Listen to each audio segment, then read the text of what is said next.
Sejam muito bem-vindos. Está aberta mais uma sessão de As Novas Crónicas da Idade Mídia. Eduardo Oliveira e Silva, Luís Marinho, Luís Marques e Rui Pego. O 25 de Abril faz 50 anos. Não há a mais leve comparação entre o Portugal de hoje e o de há 50 anos. O caminho da democracia venceu indiscutivelmente atrasos humilhantes e inaceitáveis na saúde, na educação, na mobilidade social. É claro que há ainda muito caminho para caminhar. Mas o dado mais surpreendente da sondagem Expresso-SIC da sexta-feira passada, do meu ponto de vista, é 1/3 dos portugueses preferirem um chefe autoritário. Quem quer começar? Claro. Luís Marinho.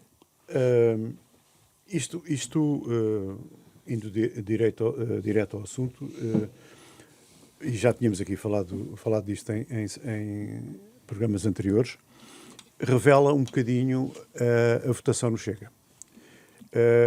Quem entendeu na altura que era o protesto, as pessoas zangadas por isto ou por aquilo, mas eram só pessoas zangadas, não são só pessoas zangadas, são pessoas que, eu não falo disto em ideologia porque era dar uma substância muito maior a esse tipo de pensamento, mas são pessoas que pensam em relação a questões circunstanciais. Não estou a dizer que, portanto, por isso eu não falo de ideologia, falo de pessoas que não querem imigrantes, falo de pessoas que acham que se pertencem a uma raça superior, falo de pessoas com questões ligadas a homofobias, etc, etc. Portanto, que acham que a democracia é uma maçada. E, sobretudo, que acham exatamente que bom era ter aqui um chefe que mandasse nisto tudo e que pusesse isto tudo na ordem.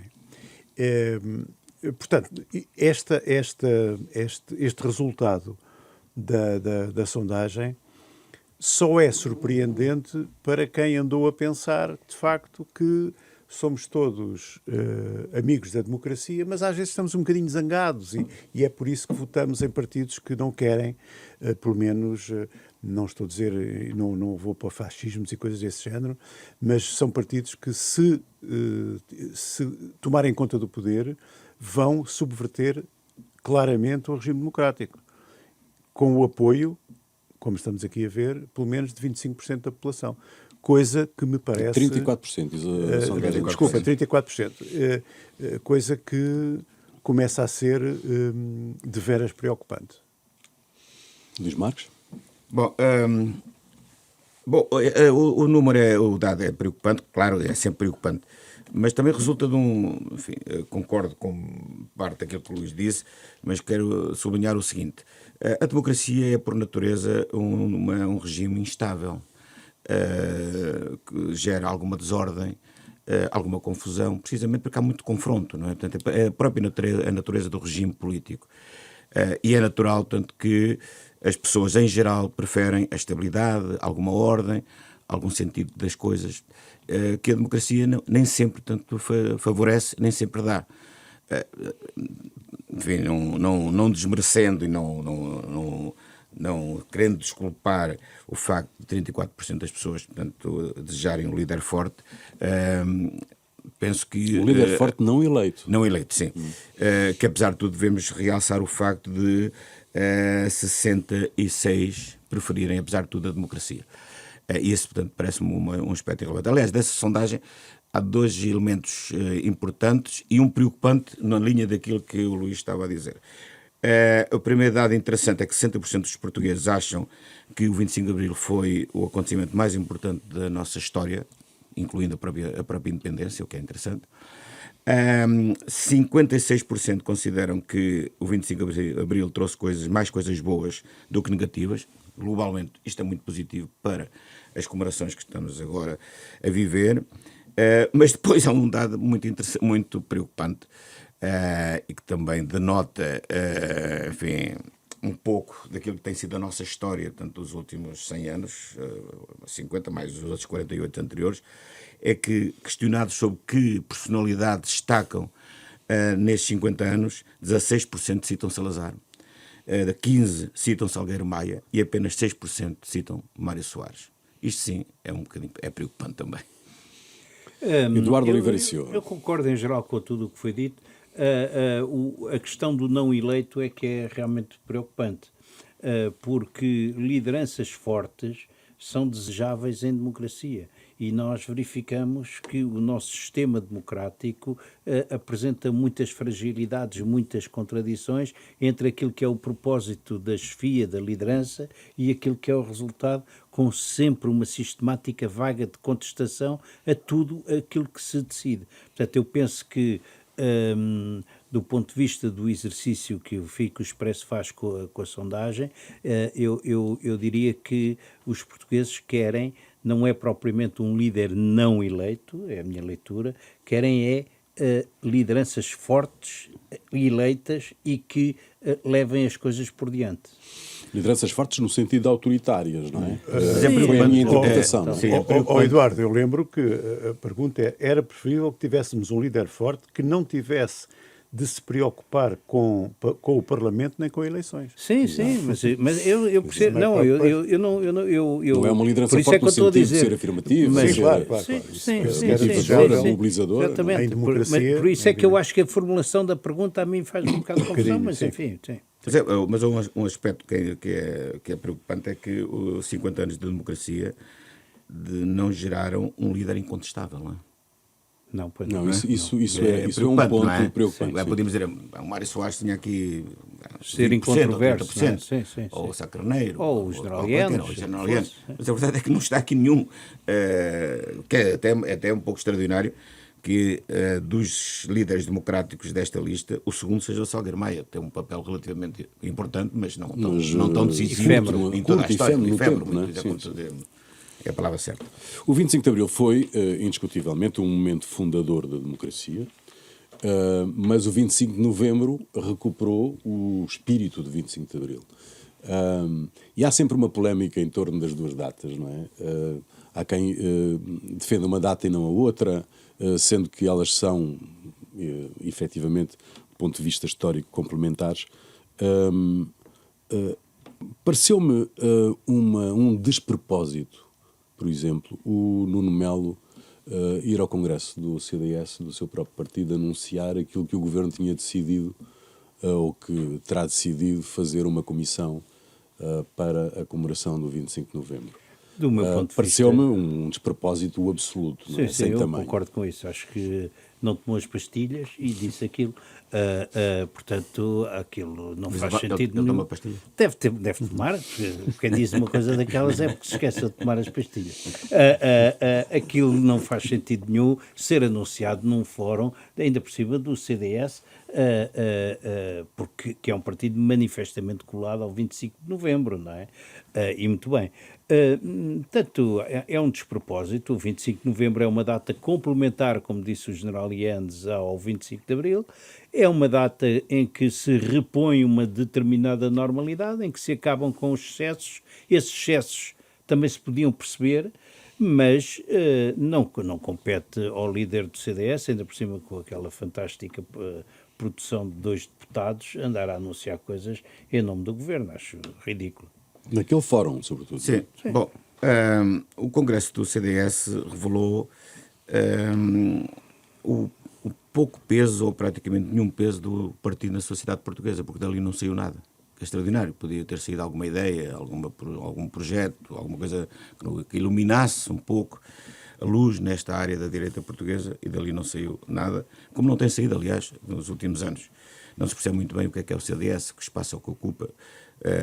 Isso, enfim, não ficou resolvido neste Congresso. Por isso que é estranho, não é estranho, aliás, ao contrário, que a única são de debate que tenha sido ali, portanto, tenha sido a nomeação desta comissão, que eu acho bem. Começo por dizer que acho muito bem. Ele revelou uma coisa do Governo que ninguém sabia. Que acho muito bem, portanto, que o Governo tenha decidido comemorar o 25 de novembro. Penso que esta narrativa da esquerda, que se pode comemorar o 25 de abril e ignorar o 25 de novembro, portanto, é injusta, profundamente injusta do ponto de vista histórico, e essa decisão do Governo é boa. Agora, que tenha sido anunciada no Congresso do CDS é o espelho de que o CDS não tem mais nada para dizer à sociedade portuguesa, a não ser isto. Bem, qual é a minha dúvida em relação a isto? É se o Governo chega até novembro de 2025 para fazer a tal comemoração. Que eu, aliás, acho muito bem, porque não estaríamos hoje, eventualmente aqui todos, a viver em democracia plena se não tivesse sido o 25 de novembro. 25 de novembro, que não derrotou só a esquerda radical, também derrotou a direita radical. E é preciso... E hoje há uma direita radical que se cola ao 25 de novembro e que foi derrotada no dia 25 de novembro.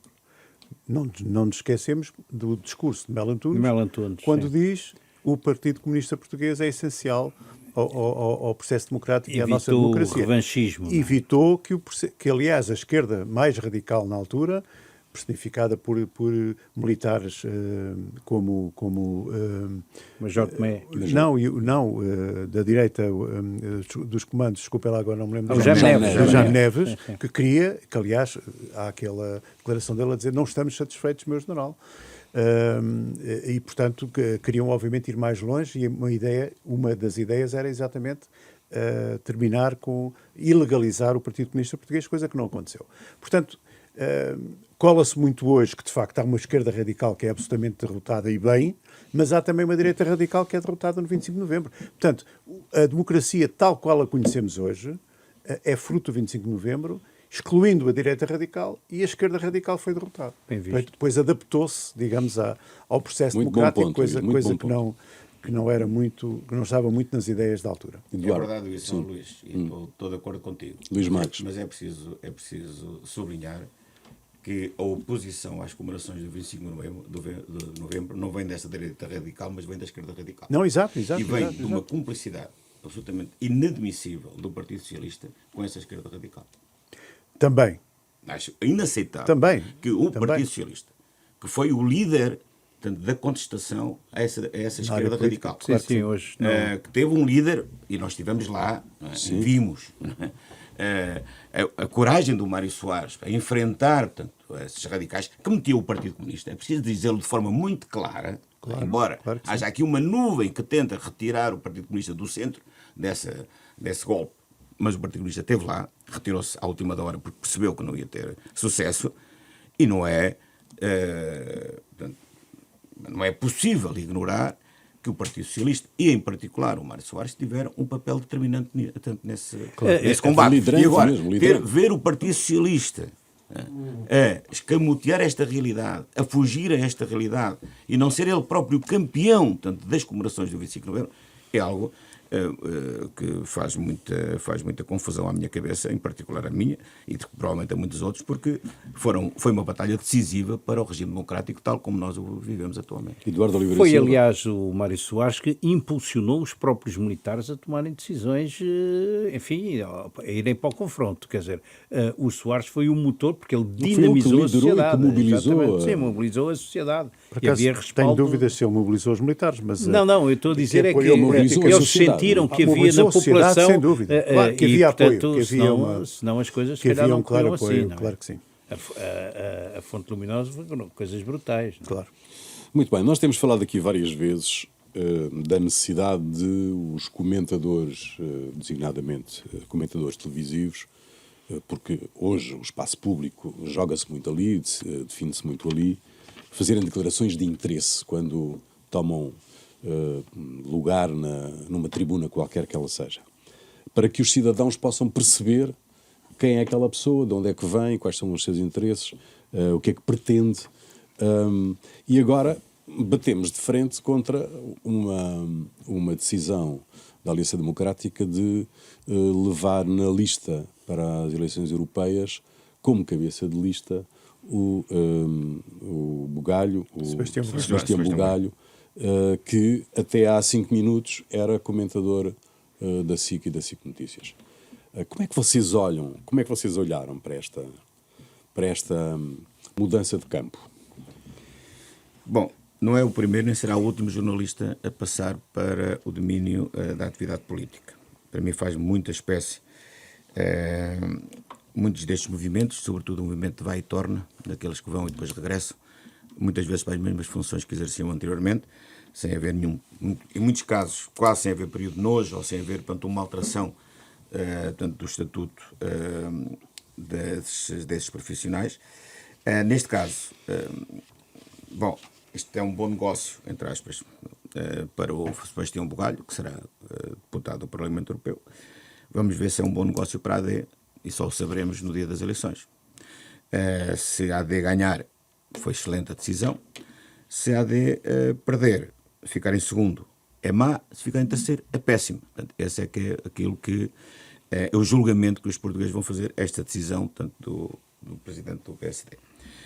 Relativamente ao Sebastião Bugalho, acho um pouco estranho que alguém que tenha saído da CNN há muito pouco tempo e tenha ido para o Grupo Empresa e para o Expresso e para a SIC, de repente descobriu, portanto, aqui uma vocação política. Já se percebia que essa estava lá, mas tão rápido, é um pouco estranho. Luís, ele já tinha pertencido a uma lista do CDS. Não, é verdade, mas Sim, nesta fase recente, fase. até porque ele, tanto quanto sei, recuperou a sua condição de jornalista, portanto, nesta ida para o Grupo Impresso. E, portanto, se recuperou essa condição de jornalista é porque queria exercer o jornalismo, portanto, passou-lhe depressa. Espero que se dê bem, portanto, é um homem talentoso, é um rapaz talentoso, por quem eu tenho admiração do ponto de vista daquilo que escreve e daquilo que diz. Agora, é evidente que não deixa a nossa profissão muito confortável, não deixa o Grupo Empresa muito confortável, isso é evidente, e faz-nos pensar um pouco nestas portas, tanto de entrada e saída, tanto entre o jornalismo e a política, que deixa normalmente o jornalismo numa situação de grande fragilidade. Há quem tenha a tentação de dizer, mas porquê que ele não pode ir, que o comentador não pode ir para um desempenho de uma atividade política ativa, mas um político pode vir para a área do comentário. Sim. Ele não é só um comentador, não é? Exato. É que ele é um jornalista. Exato. Neste momento ele, portanto, recuperou a condição de jornalista. Certo. É só isso. Um comentador, para mim, os comentadores podem fazer o que quiserem, portanto, não tenho nenhum problema em relação a isso. Agora, um jornalista já tem que pensar duas vezes, portanto, é o caso dele, não é? Certo. Só sublinhar isso. Mas o meu ponto era que, digamos que o trânsito da política para o comentário é visto naturalmente. Sim. E a minha questão é justamente a mesma de há pouco, que é natural, porque tu reconheces naquela pessoa a sua origem e sabes o que é que ela está a dizer, descodificas o discurso dela. Sim. Enquanto que um comentador, se não fez a declaração de interesses, tu não sabes qual é o posicionamento dele e qual é de facto a origem e o compromisso que tem com determinadas... Hoje está-se a desbater um bocado, não é? Mas, enfim. Sim. Pronto, subscrevo aquilo que o Luís Marques aqui disse. Só queria acrescentar uma coisa. Qual é a minha dúvida em relação à eficácia desta candidatura? Eu ouvi Luís Montenegro dizer que, portanto, era jovem, portanto, digamos, e com uma ideia eventualmente de penetrar no eleitorado jovem. Eu aí tenho, sinceramente, as maiores dúvidas. Maiores dúvidas porquê? Porque acho que o Sebastião Bugalho, com todas as qualidades que tem, que tem muitas mesmo, não sei se penetra na camada jovem que naturalmente Luís Montenegro está a pensar. O discurso de Sebastião Bugalho é um discurso, não é um discurso jovem.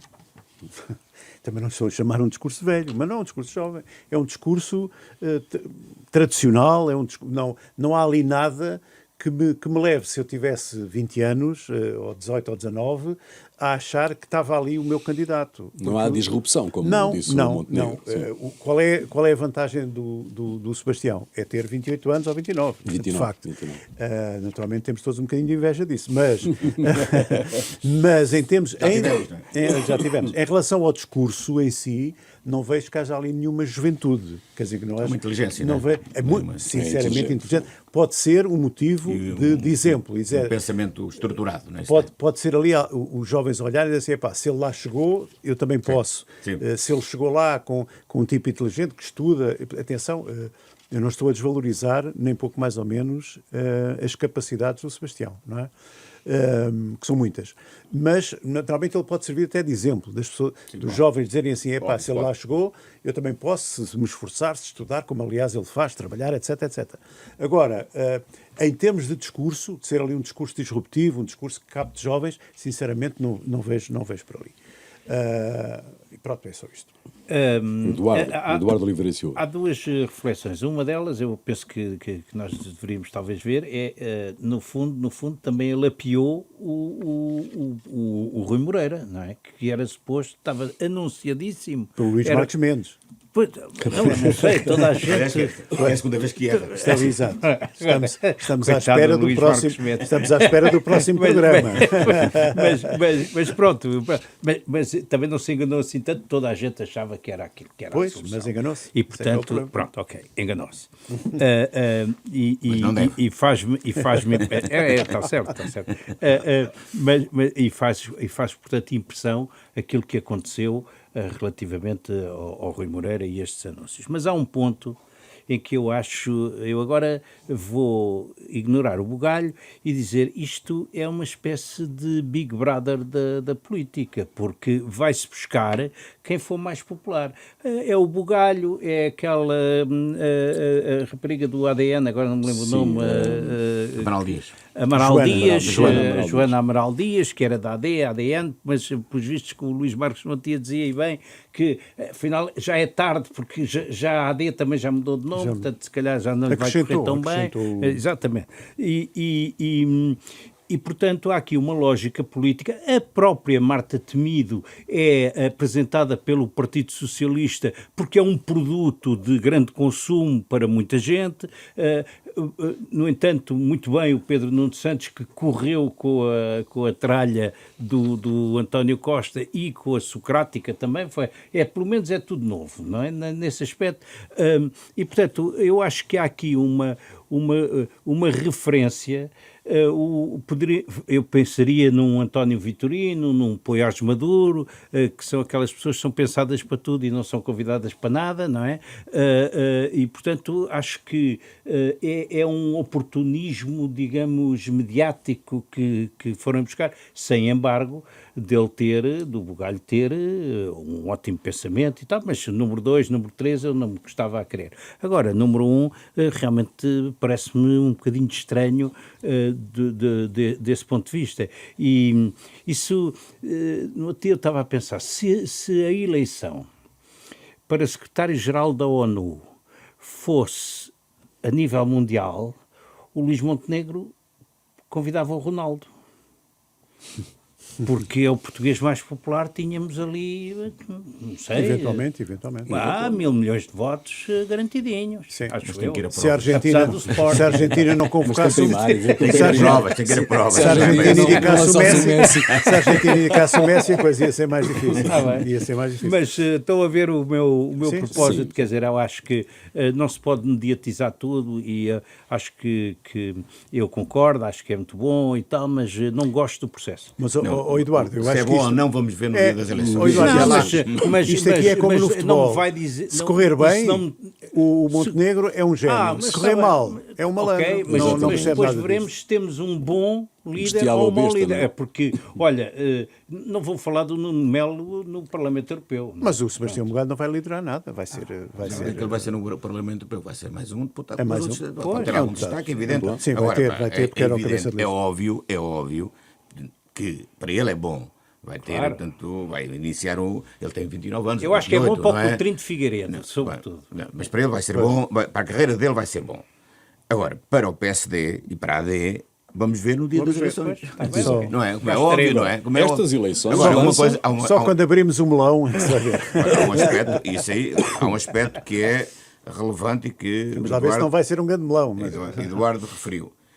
É que o Pedro Nuno Santos teve a coragem de limpar foi tudo o Partido Socialista. É verdade. É preciso sobrou a Marta tirar-lhe o chapéu. Sobrou a Marta Temido, não é? Sobrou a Marta Temido? Sim, também, mas não estava na lista, não é? Tudo o que eram os deputados, acabou, não está lá nenhum. Sim.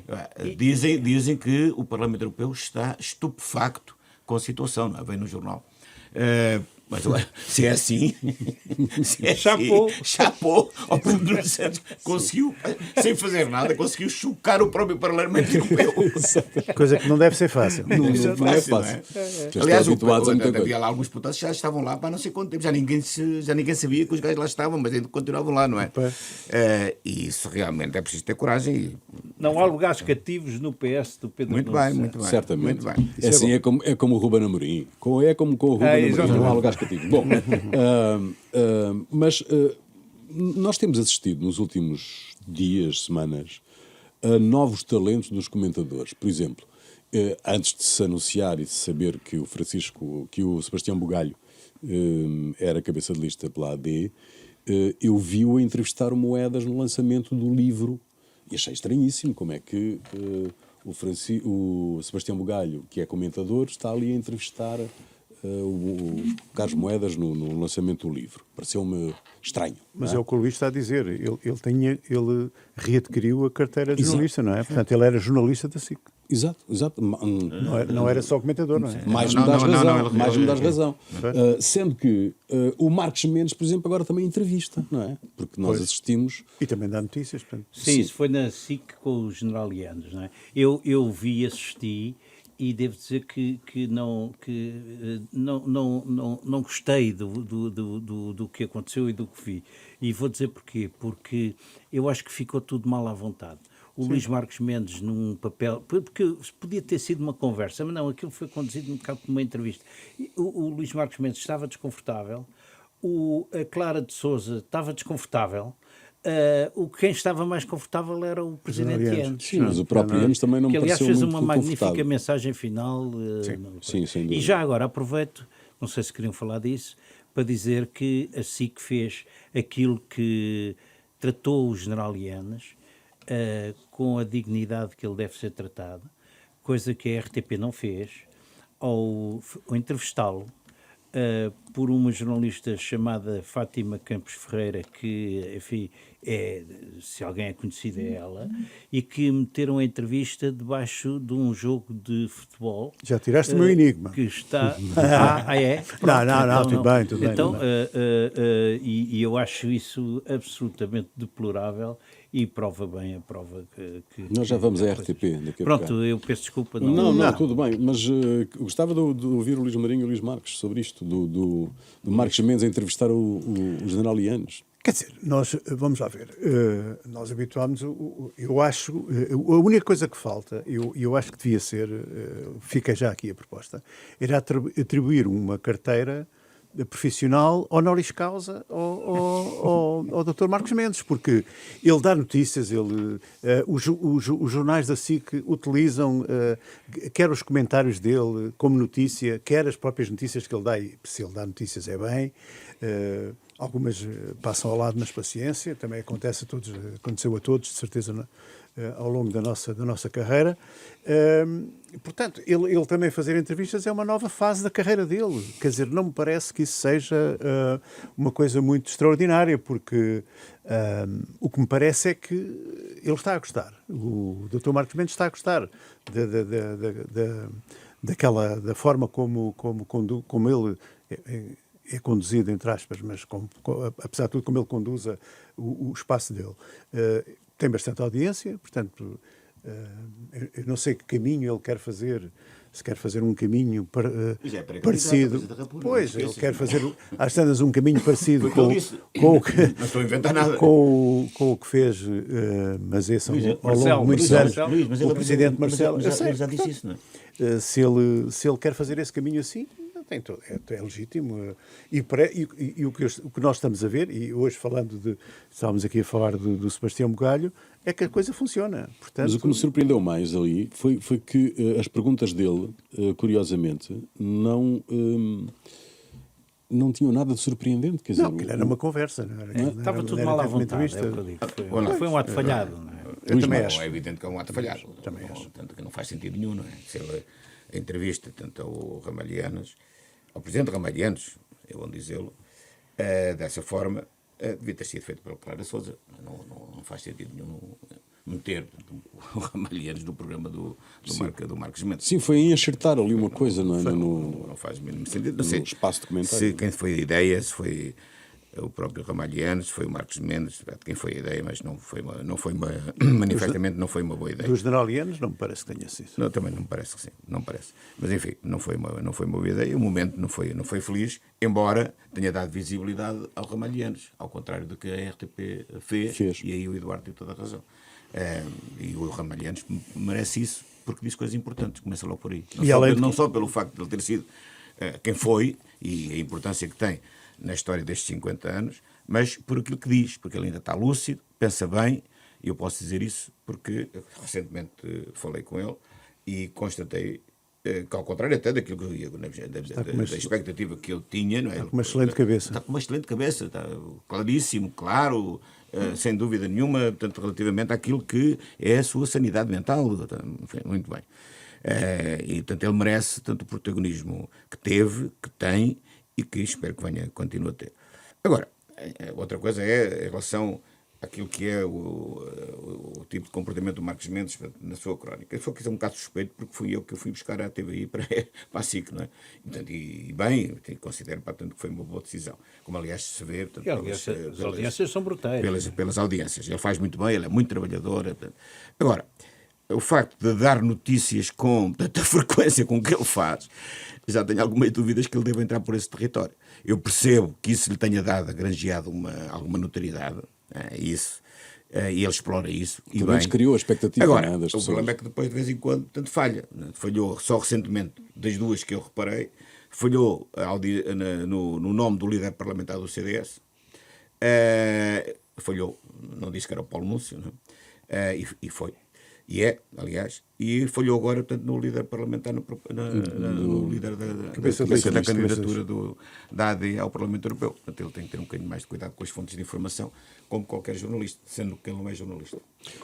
Bom, a RTP, que vocês já disseram, tratou o presidente Yanes da maneira como vocês já expressaram. O Conselho Geral Independente acaba de indigitar o Nicolau Santos para um novo mandato como presidente da administração. Falta apenas a validação das finanças para quem ocupar a área das finanças. O projeto estratégico apresentado fala em digitalização. Transição digital. Transição digital. Que já falava, salvo erro, o último... Há 20 anos que a gente fala. Não, o último projeto estratégico já falava da transição digital. Portanto, estamos em transição, uma fase de transição. Não sabemos quanto tempo. Eu estou bastante à vontade para falar disso, porque tenho aqui uma objeção de fundo, tenho várias objeções de fundo. Primeiro, o CGI não está completo. Portanto, falta-lhe um presidente. Depois, não percebo a palavra indigitação. Se indigita, alguém nomeia. Quem é que nomeia? Eu gostava de saber. Segundo, está dito que se tem que ser, que tem que haver uma senhora. Portanto, remetem a senhora para a função da dona de casa. Mas porquê? Porquê é que a senhora não pode ser presidente? Porquê é que a senhora não pode ser responsável dos conteúdos, não é? Portanto, há aí uma lógica que estão a encostar os Sr. Ministro das Finanças a uma decisão de arranjar uma senhora. Pronto. O que eu acho mal, porque isto tinha que ser conversado de outra maneira. Por outro lado, as audiências da RTP têm vindo a ter algum tremor. E um dos administradores vai para o 4º mandato e o outro vai para o 2º. Portanto, eu dá-me a ideia que, sobretudo numa altura em que estamos numa modificação profunda do setor, que não passa só pela RTP, passa pelo cinema, passa pelas televisões, passa por tudo e mais alguma coisa, passa pela Lusa, parece-me que é um bocado descabida aquela decisão do CGI todos nós conhecemos bem os protagonistas disto, temos até amizade, mas não concordo com a decisão do CGI. Acho que a lógica do concurso deveria ter sido retomada e se calhar não tem que ser um concurso para 3 anos, porque se calhar é curto, pode ser para 6, pode ser para 7, mas de qualquer forma não gosto da solução, não me parece que seja boa para a RTP nem para o setor. Bom, muito rapidamente, tendo em conta que já fui administrador da RTP, vou-me eximir, portanto, a grandes comentários, mas acho apenas um aspecto, portanto, que é criticável e que fragiliza o Conselho Geral Independente. E ele próprio criou a sua fragilidade. Não explicou muito bem porque é que desta vez não adotou o modelo anterior do concurso. Acho que devia ter explicado isso. Nos estatutos do CGI nada obriga ao concurso, isso é evidente, é verdade. Mas também é verdade que na escolha desta administração foi adotado o modelo do concurso. Então, sendo assim, o CGI devia explicar de forma muito clara que quando se trata de renovação não há motivo para concurso. E também devia ter explicado muito bem porque, em que condições é que deve haver renovação. Claro que é verdade que o CGI fez um rasgado elogio à gestão desta administração, mas isso, portanto, carece de confirmação. Ou seja, devia ter sido muito claro as razões porque é que esse elogio é feito. Não estou a dizer que é injusto, estou a dizer que devia ser melhor explicado e também devia ser explicado porque é que, portanto, não há, como já disse, como não há tanto concurso. Porque o problema da RTP é muito simples. É um problema de legitimidade. E é uma coisa que parece que ninguém está preocupado. Nem quem lá está, nem os supervisores, nem o governo, nem o poder político. Que é a legitimidade da gestão de 200 milhões de euros que são extorquidos aos portugueses. Os portugueses pagam 200 milhões de euros para a RTP, para o serviço público. Tem que haver aqui a legitimação disso, não é? E ninguém está muito preocupado com esse aspecto, pelo menos, portanto, publicamente. Isso devia ser explicado aos portugueses, que esse dinheiro que as pessoas pagam, muitas delas nem sequer vêm em RTP, está a ser bem usado. Luís Marinho. Bem, eu também quero ser muito curto, porque, tal como o Luís Marques, também exerci cargos de eu estive lá 32 de direção anos. e de administração todos nós Mais da rádio. na RTP, e aliás assisti ao processo de transição, portanto, desta invenção do Dr. Poiares Maduro do CGI. E, penso que é público, fui sempre contra esta invenção. Criado este CGI, o que é que acontece? O CGI é dono e senhor e pode nomear quem quiser, porque depois há ali uma indefinição que é exatamente, o CGI, por um lado, não é obrigado a fazer concurso, portanto faz quando quer. Por um lado faz, mas depois a seguir já não faz. Entretanto, isto foi já falado não sei quantas vezes, tem incorrido há uma série de anos em ilegalidades, por exemplo, não publicando, como aliás está no seu estatuto, relatórios periódicos sobre a sua atividade. Ninguém liga nenhuma a isso. O que é que acontece? Acontece que a RTP perdeu completamente a sua relevância, a sua importância. Aquilo que o Luís Marques aqui disse é absolutamente fundamental.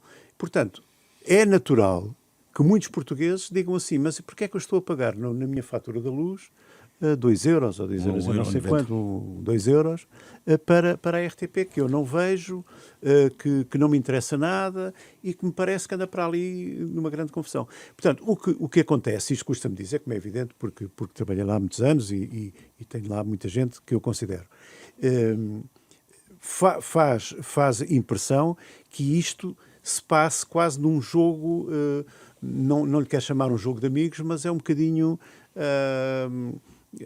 não é uma coisa transparente. Mas não é transparente desde o início. O problema que se colocou ao CGI foi o início do CGI. O CGI foi inventado pelo Dr. Poiares Maduro com uma missão específica de afastar uma administração que existia na altura. Certo. Esse foi o objetivo. Quer dizer, por mais que digam que não, senhor, que não, mas foi o objetivo. Tanto que a primeira medida desse CGI foi exatamente afastar aquela administração. Portanto, a partir daí, ficou o conceito ficou ferido de morte, porque o I não existe. É um conceito geral de qualquer coisa, mas de independente é que não tem rigorosamente nada. Aliás, nunca teve. Portanto, aqui chegados, as pessoas olham para lá e dizem assim, ok, pronto, tudo bem, era aquela administração que querem. Pronto, é esta que nós nomeamos. E tem sido assim. Como diria alguém, não é conselho nem geral nem independente. Pois não, exatamente. Exato. Como diria o Voltaire. Quando houve o concurso, já se sabia o que é que ia dar. Bom, Sim, é claro. já a seguir os grandes enigmas. Os grandes enigmas, quem quer começar? Posso? É que eu tenho Eduardo dois. Oliveira e Eu Silva. tenho dois. O primeiro é tudo muito Eu também rápido. tenho dois, por acaso. A primeira questão tem a ver com o caso Tutti Frutti. Nós vimos os desenvolvimentos esta semana, mas queria lembrar que haveria um relatório interno do PSD, feito pelo ex-ministro Costa Neves, que foi entregue ao Conselho de Jurisdição Nacional, onde manda o Dr. Matos Correia, e não se sabe nada, não passa nada, nunca ninguém viu aquilo que aconteceu. O que se viu é que 3 deputados que manifestamente já tinham problemas à partida acabaram de ser constituídos arguidos num caso que é complicado, e isso, digamos, faz um bocado de aflição. Como é que tudo isto acontece? Não se sabe o relatório interno, e também já era um bocado previsível que isto viesse a acontecer e que o Ministério Público atuasse. Claro que nesta altura, não podia ser noutra, podiam ter feito antes, mas não, fizeram agora. E a segunda coisa tem a ver com o bordalo de segunda, eu chamo de segunda, prefiro de segunda do que segundo, que há uma lei que proíbe a profanação das campas. Ele profanou a campa do presidente do Conselho do Salazar.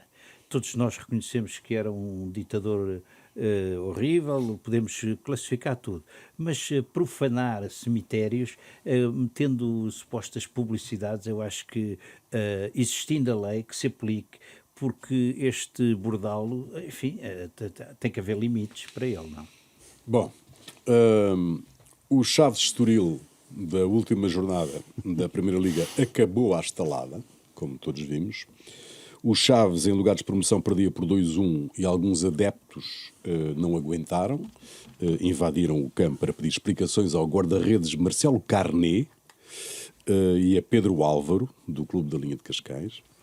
Intimidades, imagino eu, estás a jogar à bola e entram-te pessoas por ali dentro do campo. Intimidades, imagino eu, os estorilistas reagiram a pontapé.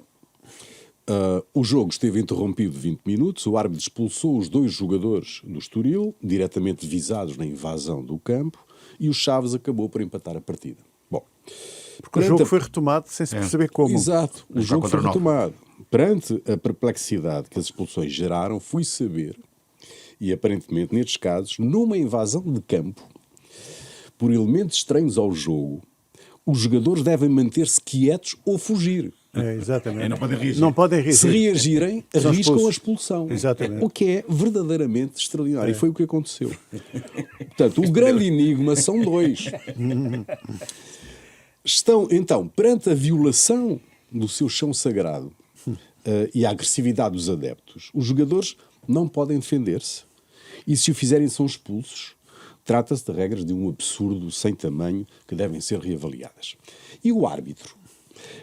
Perante o caos instalado e já no período de descontos do jogo, não deveria ter dado o jogo por concluído. Claro. Eu lembro-me que, quando jogava o Capatins, quando havia serrabulho, o árbitro, se faltasse pouco tempo ao final, o árbitro terminava o jogo ali. E já aconteceu isso. Já aconteceu várias vezes. Portanto, não há regulamentos, não há procedimentos, o que quer que seja, que se possa sobrepor a uma regra elementar, que é a regra do bom senso. Foi o que não aconteceu.